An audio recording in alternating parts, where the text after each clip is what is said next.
Hi there, everyone. Welcome back to 3 News Now. I'm Stephanie Haney. Today's Thursday, March 4th. Thank you for choosing to be here to get filled in on the top stories from WKYC.com and our WKYC app.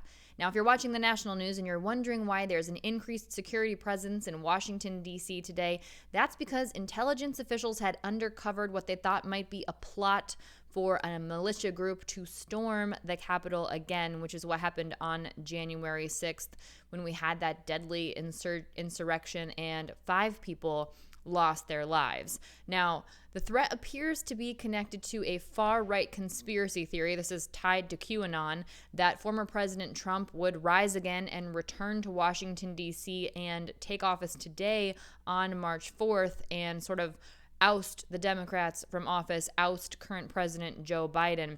The reason March 4th is the target, or is believed to be the target date for this conspiracy theory, is because March 4th was the original presidential inauguration day. That was until 1933 when it was moved to January 20th. But as of midday today, there were no signs of disturbance at the Capitol that was filled with Capitol Police and also National Guard members on duty. And there's a large fence around the Capitol perimeter that was put in place after the January 6th riot. Now, currently, the Pentagon is reviewing a request to extend the National Guard's deployment in Washington, D.C. for another 60 days, which is currently set to expire next Friday on March 12th.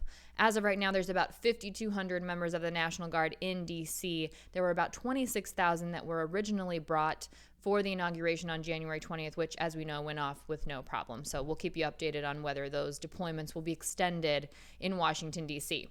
Now, this afternoon, we did not have our regular Thursday press conference from Governor Mike DeWine. That will instead happen at 5:30 p.m. tonight, and of course, we'll have that for you. We'll let you know what you need to know there on TV as well as online and on our social media pages. Now, one possible topic of conversation is the fact that some states have removed their mask mandates. We're talking about Texas and Mississippi here, but Governor Mike DeWine says Ohio is not ready to take that step. Governor DeWine released a statement on Wednesday. He said there are no immediate plans to lift the mask mandate in Ohio and that would only come after a critical mass has been reached regarding the number of people vaccinated against COVID-19 here in Ohio. DeWine's office said that he will be continuing the conversation on where we are in our fight against the coronavirus and our progress toward reaching the end of the COVID-19 pandemic. That's something we can expect to hear from him today at 5:30 p.m. Now, there are some Ohioans who have reacted to news of states lifting their mask mandates. Remember, again, Texas and Mississippi, those within the next 2 weeks, people will not be required to wear masks in those states as of right now. Well, here in Ohio, Dr. Amy Edwards from University Hospital's Pediatric Infectious Disease Specialist Unit believes that masks are still crucial in the fight against COVID-19. Dr. Edwards says that right now everyone should wear a mask until we get closer to herd immunity. Now, right now in Ohio, only 7% of our population are fully vaccinated. So Dr. Edwards is glad right now that Ohio still has a mask mandate and says if we let our guard down right now when so few of us are vaccinated, it's not a strong possibility. It's a guarantee that we will have a 4th wave, and it will be huge of a surge in cases and deaths related to the COVID-19 pandemic. 3 News also talked with members of the restaurant industry, which we know have been so hard hit by the COVID-19 pandemic with restrictions preventing people from going in at full capacity. Well, Lisa Hurt, who is the owner of Nuevo Modern Mexican Restaurant, that's here in downtown Cleveland at the North Coast Harbor, right by the Rock and Roll Hall of Fame.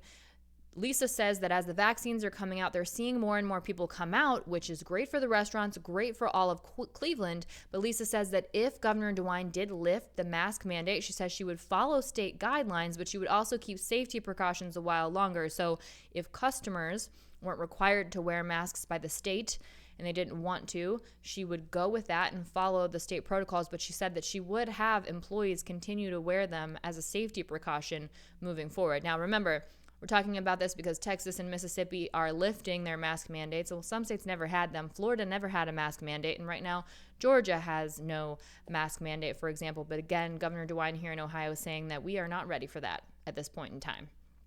What is happening today, effective today as of noon, is COVID-19 vaccine eligibility opened up to more people in Phase 1C and also Phase 2 of the state's rollout for vaccine eligibility. So as part of the expanded Phase 1C, that's about 246,000, more Ohioans who can now get the vaccine as of this afternoon. That includes pregnant women, people with type 1 diabetes, ALS patients, bone marrow transplant recipients, law enforcement and corrections officers, child care employees, and funeral service employees.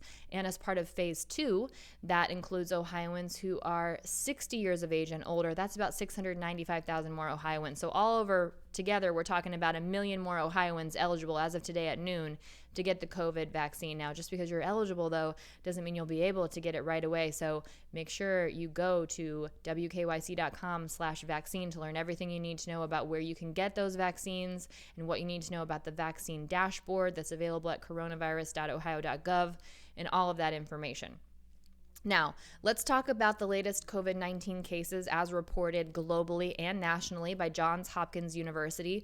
Globally, the total number of cases is now at 115,420,223, and the total number of deaths is now at 2,564,151. Here in the U.S., the total number of cases is at 28,777,256, and the reported number of deaths is now at 518,817. It was not that long ago that we crossed that 500,000 threshold, and now nearing very closely to 520,000, almost adding, almost a quarter more of another 100,000 deaths here in the U.S. Now, as we take a look at reporting the Ohio numbers on the coronavirus dashboard today, there's a message that says the program that powers the dashboard is currently experiencing downtime. So there's an error happening there or some sort of a system refresh, and we're not able to give you those Ohio numbers right now, but as soon as we have them, they will be up on wkyc.com and in our WKYC app. In other news here in Ohio, a federal judge has extended the stay on the Ohio heartbeat abortion ban. This is U.S. District Judge Michael Barrett. He entered an order on Wednesday that extends the stay on that ban. Now, the heartbeat law, as it has been called, would ban abortions after the first detectable fetal heartbeat, and that can happen as early as 6 weeks into a pregnancy. This has come under criticism from many abortion activist agencies because at that point, many people may not even realize that they are pregnant. And this was passed and signed into law by Governor Mike DeWine in April of 2019. Back when that happened, this judge issued an order in July of 2019 that blocked the enforcement of the law. He said that Planned Parenthood and abortion clinics represented by the American Civil Liberties Union that sued to stop the law are certain to succeed on the merits of the claim that the bill is unconstitutional on its face. Now, in signing the heartbeat bill, Governor DeWine broke with his predecessor, also Republican, John Kasich, the former Ohio governor, who had vetoed this bill twice on the grounds that it was clearly unconstitutional. Now, Governor Mike DeWine defended signing the bill, saying that that was the process in order to present the opportunity for things to be modified going forward. But again, right now, that stay has been extended, so that law not in effect at this time. Taking a look at the jobs situation here in Northeast Ohio. There's a partnership between Jobs Ohio and the Northeast Ohio Economic Development Network, and it's projected to bring 84 projects to Northeast Ohio, and that could mean 8,500 jobs, about $450 million in annual payroll, and about $3.35 billion in capital investment to Northeast Ohio. This is according to Team NEO's annual performance and impact report. If you're not aware of what Team NEO is, it's a private nonprofit economic development organization, that is aimed at accelerating business growth and creating jobs throughout the 18 counties of the Northeast Ohio region. Now let's take a look at what is happening in professional basketball. The Cleveland Cavaliers are reportedly open to trading multiple veterans before the NBA trade deadline, which is coming up March 25th, just 3 weeks away. So this is reporting by The Athletic. Now we know there have been talks about center Andre Drummond being traded, but according to The Athletic, the Cavs are also willing to listen to offers for Cedi Osmond, Taurean Prince, and Javal McGee. Now, this is in line with what we've seen, the team continuing to focus on youth. As The Athletic reported, center Jarrett Allen, forward Isaac Okoro, and guards Colin Sexton and Darius Garland, who are all 22 years old or younger, have been Cleveland's core pieces in what is now year 3 of the post-LeBron James rebuild for the team. So It'll be interesting to see what happens over the next 3 weeks while the NBA approaches that trade deadline and what the Cavaliers look like by the end of March. On Wednesday night, the Cavs lost to the Indiana Pacers, so they now enter the All-Star break with a record of 14 wins and 22 losses. We'll see them back in action next Friday, March 12th, facing the New Orleans Pelicans. As we continue to look at what is happening with the Cleveland Browns in the offseason, it's possible that the Browns might be targeting safeties in free agency. Grant Delpit will return after missing his rookie season due to a torn Achilles, and Ronnie Harrison Jr. is back for his second season in Cleveland. So they do have those two safeties in place, but with Delpit's injury and unproven status and Harrison entering the final season of his contract, it is possible that the Browns could be looking around at safeties in free agency. So here's some analysis from our 3 News sports analyst, Ben Axelrod. One possibility, Anthony Harris with the Minnesota Vikings. Justin Simmons will likely either re-sign or be franchise tagged by the Denver Broncos. So Anthony Harris could be a top free agent safety on the market this offseason. He led the NFL for interceptions in 2019, took a step back in 2020, but has been consistently graded as one of the top players at his position since entering the NFL in 2015. Now, if you take a look at Pro Football Focus's projections, it's possible that Harris could receive a 4-year, $56 million contract this offseason. Another potential option, Marcus Williams, New Orleans. Now, we've talked about New Orleans a couple of times because they are up against that NFL salary cap, which we know is decreasing next season. So they're not going to be able to keep all of their key free agents. So that could include Marcus Williams, who, like Harris, he's been consistently graded one of the top safeties in the NFL for the past 4 seasons. And he's 24 years old, so he's younger than Harris, more in line with the way the Browns front office has been spending its cap space. Pro Football Focus projects Williams to receive a slightly higher 4-year, $57 million contract. And as we know right now, the Browns do have the salary space to make a move like that. And if you want more analysis on the potential safety situation for the Cleveland Browns, go to WKYC.com and check out that report from Ben Axelrod. Now, speaking of what's happening in the offseason with the Cleveland Browns, quarterback Baker Mayfield and Emily Mayfield, who is a special contributor here at 3 News, were out in Austin, Texas last night near Lake Travis, and they looked up in the sky. They saw something pretty shocking that they think might be a UFO. Here's what Baker tweeted. He said, "Almost 100% Em and I just saw a UFO drop straight out of the sky on our way home from dinner. We stopped and looked at each other and asked if either of us saw it. Very bright ball of light going straight down out of the sky towards Lake Travis.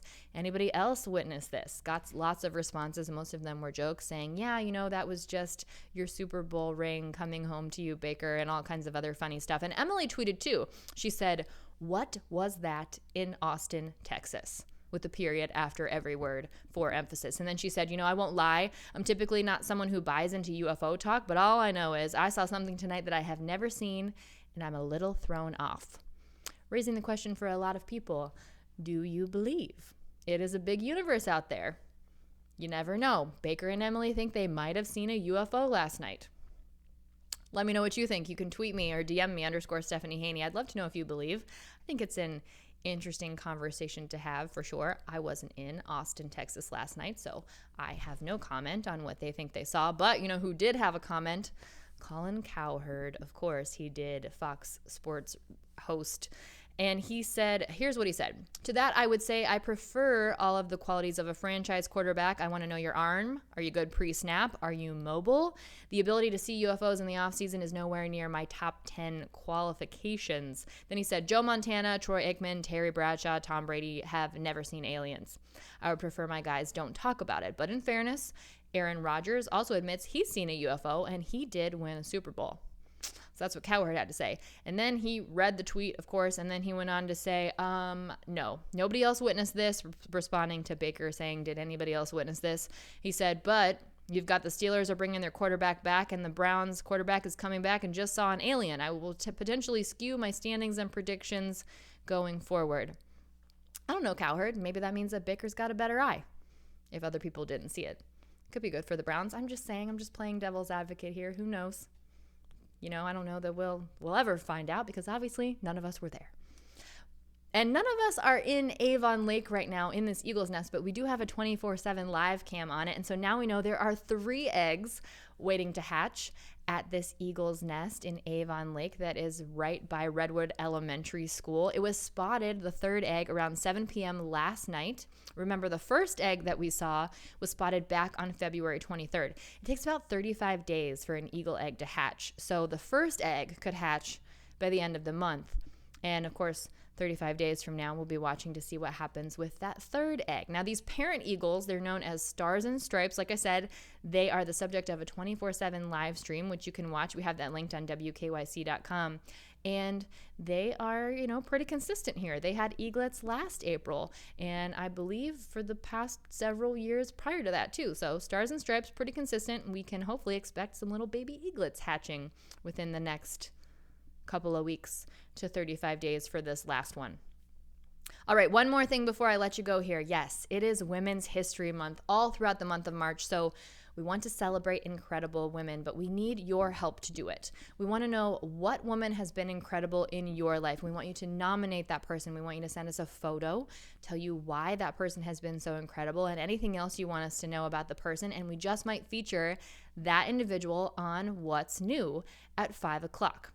Here's how you send us the information. You just email it to yoursay@wkyc.com. That's yoursay@wkyc.com. And we will feature several of these on What's New. So make sure you get that into us so that we can sift through those submissions, learn about all the amazing women doing great things here in Northeast Ohio, and highlight some of those. That's it for your 3 News Now update for Thursday, March 4th. I'll see you next up on What's New with your trending stories in the Clicking in Cleveland segment, and I'll see you back here tomorrow for more 3 News Now. Everyone, stay safe, be well, have a great afternoon, and I'll see you back here tomorrow. I'm Stephanie Haney.